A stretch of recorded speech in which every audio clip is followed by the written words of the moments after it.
On a tous en mémoire, il y a 3 ans, ce que nous avons vécu. Et je crois que l'incendie de Notre-Dame, il y a 3 ans, a été un moment pour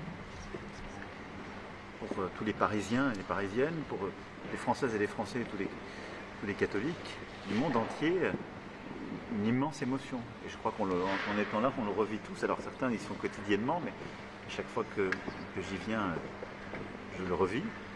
Et donc de voir durant ces 3 années l'avancée des travaux, et je trouve en plus que c'est vrai, cette date anniversaire des 3 ans correspond au vendredi saint, donc c'est un moment un peu particulier. Mais je trouve qu'il y a une avancée extraordinaire qui est faite, un travail, et je veux remercier vraiment toutes les équipes, le diocèse, et pilotage par le général Georgelin, mais aussi ce qui est fait par le ministère de la Culture, l'ensemble des équipes, l'ensemble des entreprises, des artisans, des corps de métier qui sont associés, aussi tous les producteurs français, qu'il s'agisse des pierres comme du bois, et donc des arbres qui sont ici mobilisés, en intimité avec le diocèse de Paris, tout ça avance. Vous aviez l'air de dire que c'était incroyable ce que vous voyez. Oui, parce que d'abord, je crois pouvoir dire qu'elle est aussi un peu, par toutes celles et ceux qui œuvrent chaque jour, réinventée, parce qu'elle sera comme on ne l'a jamais connue de notre vivant, et on le voit avec ces pierres, et ce que le savoir-faire français et les artisans et corps de métier qui sont ici mobilisés savent faire, c'est-à-dire qu'ils vont révéler la pierre telle qu'elle était aux origines, mais que nous n'avons jamais vue. Et puis aussi, j'ai l'impression que vous prenez votre temps avec un certain plaisir là, dans cette campagne où vous êtes un temps tranquille. C'est une parenthèse, elle correspond aussi à cette journée. Puis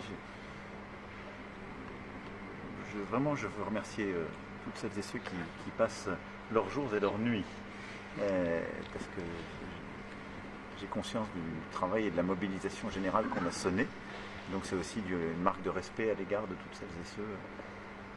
J'évoquais le général Georgelin, évidemment, l'architecte en chef Villeneuve, et puis l'acteur qui officient toutes leurs équipes, leurs partenaires. Il y a véritablement, on le voit, un enchevêtrement de compétences, de savoir-faire. Donc je suis très heureux d'abord de pouvoir témoigner vraiment de la considération, et c'est une marque de reconnaissance pour leur travail. Et puis c'est un peu dans cette période où on sort du Covid, il y a la guerre en Europe, tout est difficile. C'est aussi un témoignage d'espérance qui correspond à cette période. Et je trouve que ça a beaucoup de sens, c'est en train de renaître. Je suis président d'une république laïque, enfin nous sommes un vendredi saint. Il se trouve que cette fête religieuse pour les catholiques correspond aussi, ce qui est assez rare à Pessah, pour nos compatriotes de confession juive, au Ramadan pour nos compatriotes de religion musulmane. Il y a une espèce de synchronie, si je puis dire. Et c'est l'espérance qui est consacrée.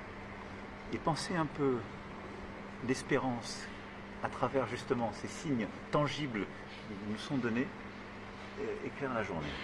Merci beaucoup, M. le Président.